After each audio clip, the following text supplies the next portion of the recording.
While I personally have never played a game of Dungeons and Dragons, I'm not against it at all. I've never had the opportunity or real desire. I know that it's a big time sink, and well, I might not be a specific fan of the game itself. I'm a big fan of nerdy stuff, okay? Don't let the sports stuff in the background or any other topics that I might seem to be passionate about that would run contrary to that nerdy stuff, okay? Like, I'm a fellow nerd like everybody else, okay? As corny as that sounds, but I can appreciate a good tabletop game that everybody gets around, plays, Dungeons and Dragons, Magic the Gathering. I'll extrapolate that out to playing poker, anything like that. Good get-together where people physically sit down and interact with one another. I'm a big fan of that stuff, and it just so happens to be around D&D. Totally fine with that 100%. Even though the company over the top of it and many of these other tabletop games are, indescribably woke and terrible, I'm not going to take it away from the actual real-life impact that these games are having on individuals. Because like it says right here, Dungeons and Dragons helps people with social anxiety. Well, yeah, it brings all of the outcasts of society together. Let's call it exactly what it is. Brings them together for a shared purpose and ends up creating lasting bonds. I'm super happy for that. And at a time where everybody's more disconnected than they've ever been, you have a unifying force, you have a unifying cause right here. I'm totally down for it, 100%. Role-playing game Dungeons and Dragons opens the door to help people with social anxiety, an event organizer has said. Ashley Wilson, the Charity Gaming Guild, said that he had seen lifelong friendships form during games.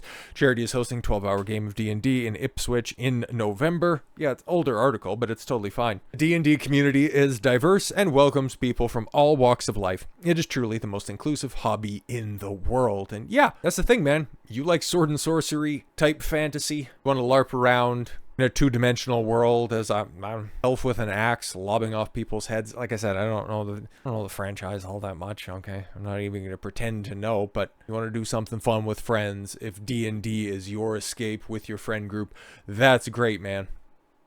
Like, it's a big industry online. Hell, there's entire tabletop genres on YouTube, on different platforms that are out there.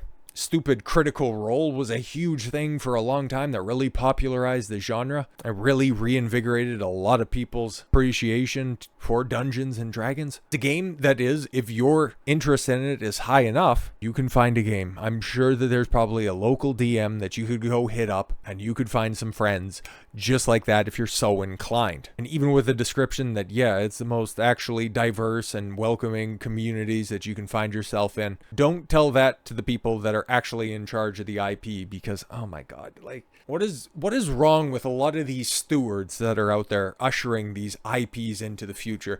The people who created the stuff, okay, or the subversionists who have taken it over, they always try their best to ruin it, to appeal to a smaller and smaller demographic that don't even like your game to begin with. You have Dungeons and Dragons. Senior game designer disavows how series was made by a bunch of white dudes, boasts that most of the original material would never pass our inclusivity reviews today. The original material, a lot of which is still being played out there in games today, like the original handbooks, listening to those old rules, the ones that you want to put trigger warnings over the top of. Well, yeah, of course, because it used to just be a complete and utter sandbox. And now you're trying to force all your politics, which, guess what? It's an apolitical game. So you're trying to do all of that extra stuff. So yeah, of course, modern sensibilities would be offended by old school freedom. We get it. But yeah, it was made by a bunch of white dudes. Okay, cool.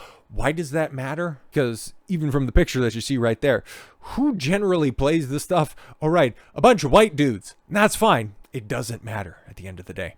In delivering what is perhaps one of the most self-aggrandizing virtue signals in recent history, current Dungeons and Dragons senior game developer Jason Tondro has taken to proudly touting the fact that much of the series' original materials, which he condescendingly writes off, thanks to having been made by white dudes, would never pass our inclusivity reviews today. Guess what? It's probably better for it. Tondro offered his take in the current state of the popular tabletop RPG franchise while speaking with official D&D content creator Todd Kenrick in promoting of Wizards of the Coast upcoming series-centric history book Dungeons and Dragons Dungeons and Dragons, the making of original D&D 1970 through 77. Following a lengthy summary of the book's contents, as well as his own history with the franchise, Tondro was eventually met by the observation that Kenrick, that it's important to note that this is a historical document, so there are things in which it was a different time, so we've had an inclusivity review of these materials. So you took a look at what worked in the past, and instead of trying to learn from successes, you just need to go ahead and try to self-flagellate from the past. Yuck. Which he enthusiastically replied, multiple. So let's take a step back here. Let's clarify. There are materials in original Dungeons and Dragons that would never pass our inclusivity reviews today. Some of it you can understand. Like, okay, there are a bunch of war gamers, and they're using armies from history, so they create a warrior class for D&D, and they call it Fighting Man, the original name of the fighter class, because that's what they used to do. They were all men. They were all white dudes from Lake Geneva and the Twin Cities. Okay, and I don't see the problem here so far. The people who wanted to play the games, yeah, generally were dorky white dudes. Okay, the stereotype rings true. And, okay, what's the problem? But this is Wizards of the Coast that we're dealing with. Yes, you read that right. Tondro just dismissed the D&D creators, Gary Gygax and Dave Arneson, as nothing more than ignorant white dudes. Ignorant about the what? Trying to appeal to an audience, which they very much did. Following this insult, he continued, but that's just the tip of the iceberg. There's a lot of material in the books that I won't go over all of it, but it would not pass our inclusivity review today. We didn't change it. It's history. All we could do is acknowledge it and show how far we've come, because it's really not D&D anymore. Yeah, because what is D&D now is not nearly as popular as the historical work. Even as somebody who's looking at this from the outside in, like I've seen some of the more woke goings-ons from Wizards of the Coast, and I still know that, yeah, the older stuff is much more revered than any of the modern-day crap made for a modern audience has put out.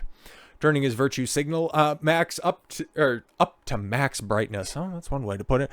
Tondro further assured Kenrick D&D gets more diverse and has a larger audience every day.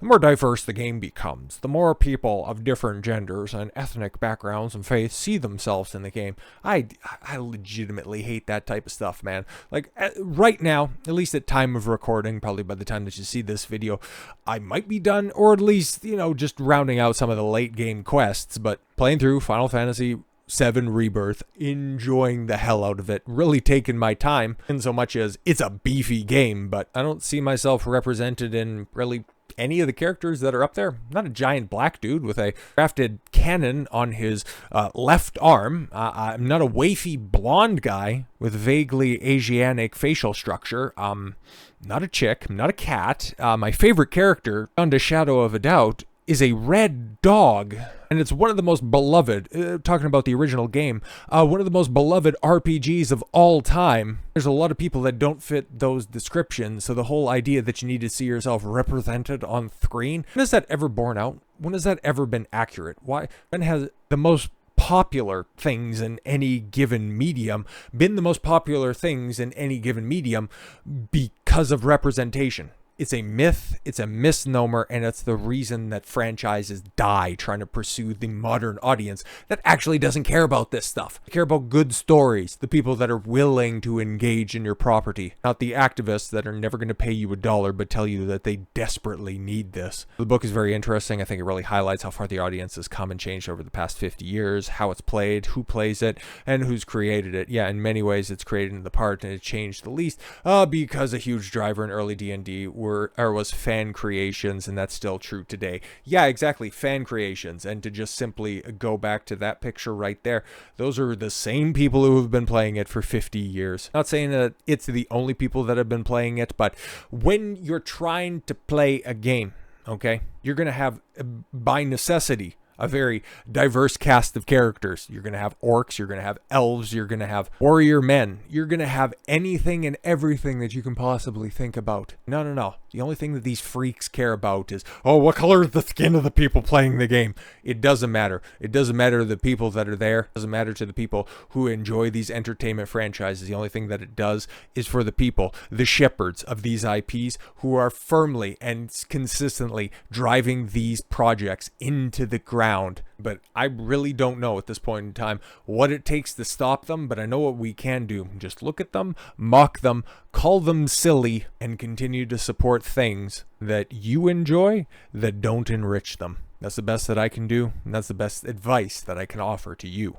So with all that said, thank you all very much for the gift of your time. I've been Don Consuelo. I want you to follow your gut and get after it. Take care, everyone.